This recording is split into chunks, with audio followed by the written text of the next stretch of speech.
根據美國國家氣象局嘅報告，星期一清晨嘅強風警報覆蓋超過3500萬加州人，接近4000萬人仍然處於洪水警報狀態。喺加州，包括荷里活山以及比華利山在內嘅富豪區爆發土石流，部分道路被洪水淹沒。洛杉磯地區大約140萬人收到山洪警報。喺荷里活山地區嘅一條公路，暴雨過後變成一片泥濘，司機要小心避開路邊嘅積水。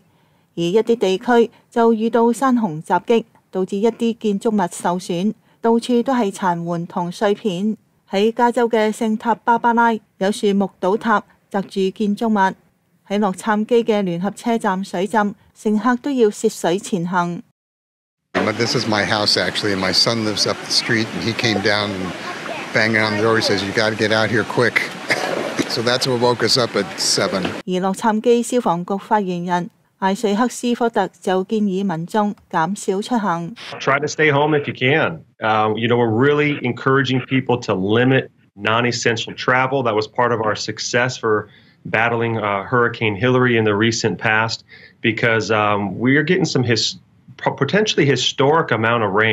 據 PowerOutage.US 嘅消息，截至星期一，加州仍然有大約53萬嘅用戶停電，而南加州有超過1400萬人面臨暴雨嘅高風險。喂，睇完咪走住啊！記得 like 啦、subscribe 啦，同埋撳鐘仔先，撐我哋撐真相啊嘛！